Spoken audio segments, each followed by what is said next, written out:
Bismillahirrahmanirrahim. Assalamualaikum warahmatullahi wabarakatuh. Saya di sini akan mempresentasikan makalah sejarah kebudayaan Islam yang bertema Dinasti Umayyah. Pada makalah kali ini saya akan membahas tentang rumusan masalahnya, yaitu bagaimana sejarah berdirinya Dinasti Umayyah. Yang kedua, apa saja kemajuan-kemajuan dan kejayaan pada Dinasti Umayyah. Yang ketiga, apa sebab penurunan pada Dinasti Umayyah. Yang keempat, bagaimana pemerintahan Bani Umayyah di Cordoba. Yang kelima, apa saja kronologi kejadian pada Dinasti Umayyah. Pada pembahasan yang pertama, kita akan membahas sejarah berdirinya Bani Umayyah atau Dinasti Umayyah ini. Nama Dinasti Bani Umayyah diambil dari kakeknya Abu Sofyan, yaitu Umayyah bin Abdul Asyam, di mana kakeknya ini segenerasi dengan Abdul Muthalib, yaitu kakeknya Nabi Muhammad SAW. Cikal bakal berdirinya Dinasti Umayyah dimulai ketika masa Khalifah Ali bin Abi Thalib. Pada saat itu Muawiyah yang menjabat sebagai gubernur di Damaskus, yang juga masih kerabat Utsman, menuntut atas kematian Utsman. Dari perselisihan tersebut terjadilah peperangan antara Ali dan Muawiyah, karena Ali beranggapan bahwasanya menstabilkan negara terlebih dahulu baru memberantas orang yang membunuh Utsman.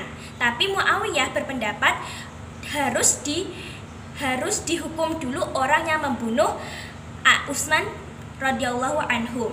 Dari perselisihan itu terjadilah perang Siffin. Kenapa dinamakan perang Siffin? Karena perang tersebut terjadi di daerah Siffin. Next, pateni.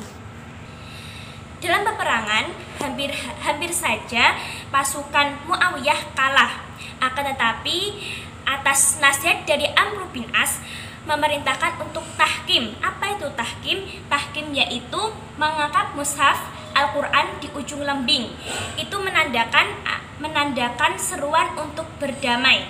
Akan tetapi Ali bin Abi Thalib sudah mengetahui siasat dari Amr bin As itu, sehingga menolak tahkim sebelum pasukan Muawiyah itu menyerah atas dirinya.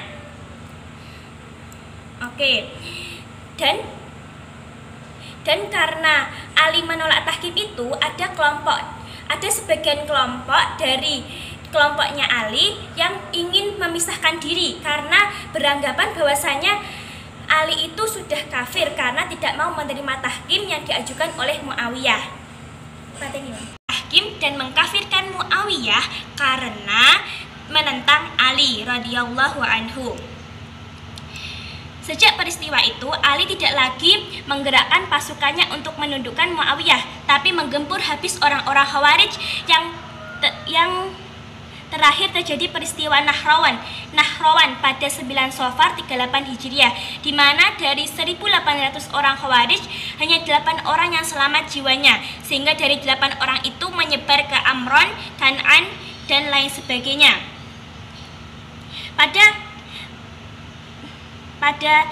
Dan dari situ pasukan Khawarij juga dan karena itu Ali terbunuh juga oleh salah satu anggota Khawarij. Kedudukan Ali sebagai khalifah kemudian dijabat oleh anaknya, yaitu Hasan bin Ali bin Abi Thalib selama beberapa bulan. Namun karena Hasan ternyata kepemimpinannya lemah, sementara Muawiyah semakin kuat, maka Hasan membuat perjanjian damai. Perjanjian ini dapat mempersatukan umat Islam kembali dalam satu kepemimpinan, yaitu di atas kepemimpinan Muawiyah bin Abu Sofyan.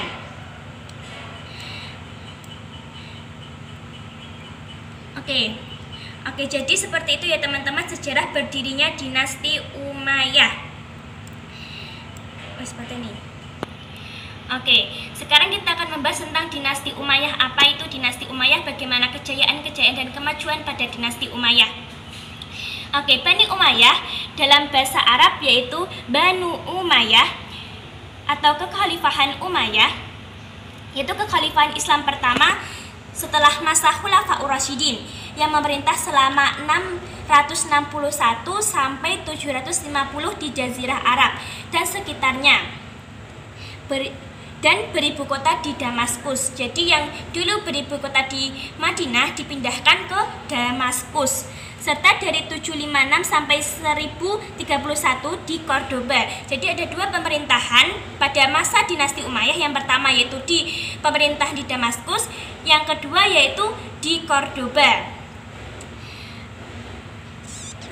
Oke, sekarang masa kekhalifahan Bani Umayyah hanya berumur 90 tahun, yaitu dimulai pada masa kekuasaan Muawiyah bin Abu Sofyan, kemudian pemerintahan dan masjid-masjid yang megah.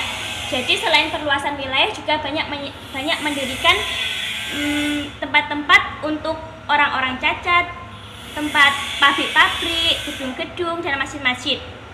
Oke, sekarang kita akan beralih kepada apa penyebab penurunan pada dinasti Umayyah. Oke, penyebabnya itu sepeninggal Umar bin Abdul Aziz, kekuasaan Bani Umayyah dilanjutkan oleh Yazid bin Abdul Malik. Warga yang sebelumnya hidup dalam ketentraman dan kedamaian pada masa itu berganti menjadi kacau dengan latar belakang dan kebutuhan etnis politis. Warga menyalankan konfrontasi terhadap pemerintahan Yazid bin Abdul Malik, cenderung untuk kemewahan dan kurang memperhatikan kehidupan rakyat. Jadi dari pemerintahan Abdul Aziz yang dulu itu penuh dengan kedamaian ketentraman, karena kematiannya ini diganti oleh Yazid bin Abdul Malik yang pemerintahnya cenderung bermewah-mewah dan kurang memperhatikan kehidupan rakyat. Kerusuhan terus berlanjut sampai masa pemerintahan khalifah berikutnya, Hisham bin Abdul Malik. Setelah Hisham bin Abdul Malik wafat, khalifah-khalifah Bani Umayyah yang tampil berikutnya bukan hanya lemah tetapi juga bermoral buruk. Jadi imannya semakin menipis ya teman-teman ya. Karena itu penyebab turunnya kejayaan atau kemajuan-kemajuan pada dinasti Bani Umayyah. Kemudian pada masa Muawiyah bin Abu Sofyan, perluasan wilayah yang terhenti pada masa Khalifah Utsman bin Affan dan Ali bin Abi Thalib dilanjutkan kembali. Jadi ketika pada masa Utsman dan masa Ali itu kan masa-masa fitnah. Jadi belum ada perluasan wilayah. Dan kemudian pada masa dinasti Umayyah ini yang dulunya perluasan wilayah terhenti, kemudian dilanjutkan lagi. Melanjutkan untuk menaklukkan Tunisia, kemudian ekspansi ke sebelah timur dengan menguasai daerah Khurasan sampai Sungai Oxus dan Afghanistan sampai ke Kabul. Jadi perluasan wilayah pada dinasti Umayyah ini lumayan besar. Sedangkan angkatan lautnya telah mulai melaksanakan serangan-serangan ke ibu kota Bizantium, yaitu Konstantinopel. Jadi sudah mulai menyerang Konstantinopel atau berperang melawan orang-orang Konstantinopel. Nah, ini Oke, tadi ekspansi ke timur. Sekarang ekspansi ke barat secara besar-besaran dilanjutkan di masa 100 tahun Al-Walid bin Abdul Malik. Pada masa itu pemerintahan Al-Walid masa ketentraman, masa kemakmuran, dan masa ketertiban. Umat Islam merasa hidup bahagia pada masa pemerintahannya yang berjalan kurang selama 10 tahun itu. Oke, jadi ada ekspansi ke timur dan ada ekspansi ke barat. Jadi perluasan wilayahnya sangat luas ya pada masa dinasti Umayyah ini. Dan yang terkenal pada dinasti Umayyah ini adalah kekhalifahan kepemimpinan Umar bin Abdul Aziz. Pasti teman-teman sudah pada dengar dengan kisah Umar bin Abdul Aziz, di mana ketika beliau menjabat sebagai khalifah tidak ada satupun rakyatnya yang kelaparan. Bahkan seluruh rakyatnya itu orang kaya dan bisa dibilang beliaulah yang paling fakir dari seluruh rakyatnya, karena di masa itu sangat makmur dan rakyatnya begitu tentram dan Sentosa. Dan selain dari